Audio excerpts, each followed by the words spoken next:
Hey everybody, what's today? Today's Tuesday.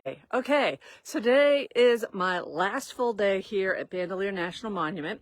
I have been busy packing up all my art stuff and house stuff that I've been living with for the last month and cleaning up after myself, trying to leave it nicer than I found it, trying to be that good Girl Scout.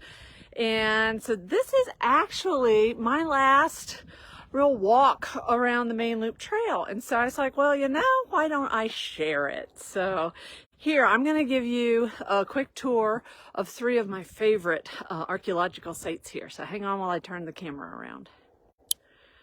So here, this is just the nice main paved trail from the visitor center. And oh, not that far. The whole trail's about 1.25 mile round trip, so it's not that long. So this is the big kiva here, and it's really beautiful. Those 6 spaced like stump things were actually the poles that held up the roof of this kiva. The entry was through the ceiling. I think the sign over there says that those rectangular shapes actually might have been foot drums, but there are vents over there at that side, and I don't think that's an entry. I think that's just another vent. But anyways, I just love, again, this time of day. Do you see how it kind of glows? Part of it is just the color of the tough TUFF rock, but other aspects of that is you can see how that side, I'm looking south, is in shade, and the whole canyon right now bottom is in shade. But then if you look at the north wall, you can see how you've got just a little bit of direct sunlight hitting that wall left. And one of the features here that just has really struck my heart is the glow of the reflected light. So let's keep going to the next one. It's not too far. I'll walk fast. And that is my favorite outcropping up ahead.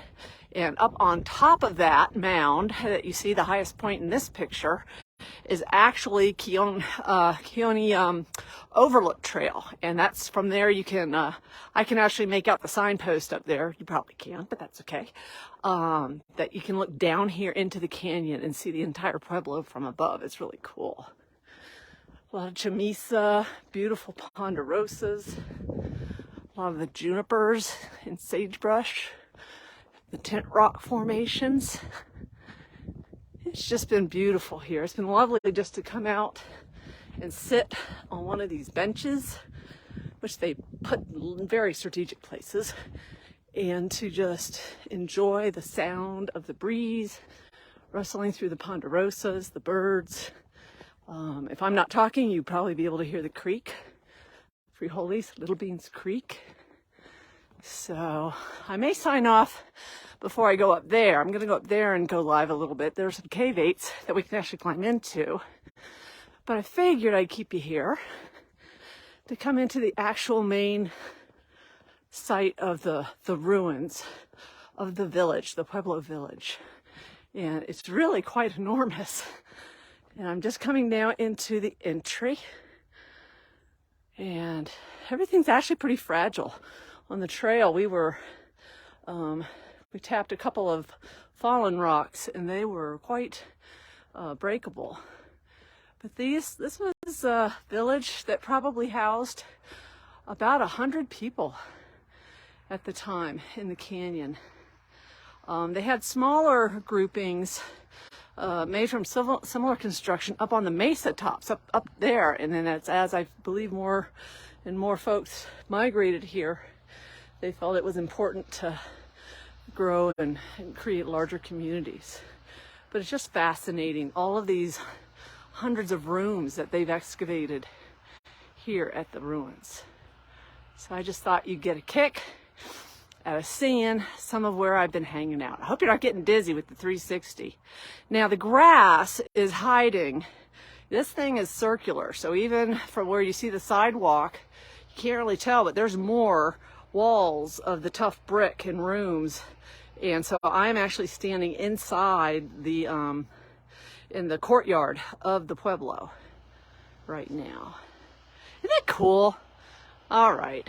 Hey, Diane, nice to see you. And so as you come through, you can see one of the three kivas here, similar to the big kiva, entry from the top. There's the vent hole that they had right here along this path. So there you just see a depression with some of the rocks, and then beyond it, another depression. So, well, I miss you too. And boy, I need to talk to you. I need to get back into the workout mode. Anyway, all right. Well, you want to stick with me? I will march up the trail. These are some amazing timber rocks. Just the erosion patterns. It's just very cool. Hopefully I'm not making you seasick. And if I stop a little bit, you can see way in the distance there, that little white line kind of diagonally going up. That is the entrance road coming into the canyon.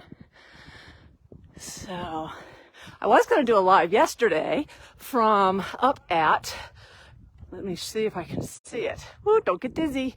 All right, so I was up on the rim yesterday with Mary, that whole southern rim. We climbed up, zigzag up the canyon face over there, walked along the rim trail, and went beyond what I can see right here, a little further up the canyon, so that I could see the alcove house from across the canyon, since the trail is closed there right now because they're doing renovations.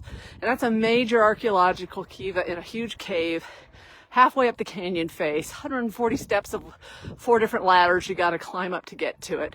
So since I couldn't go in person, I wanted to make sure I got a shot. So that was quite the adventure, culminating hike. You can barely see the trail. We came down this long angled trail down the face. I tell you, I had precipice issues when I got here.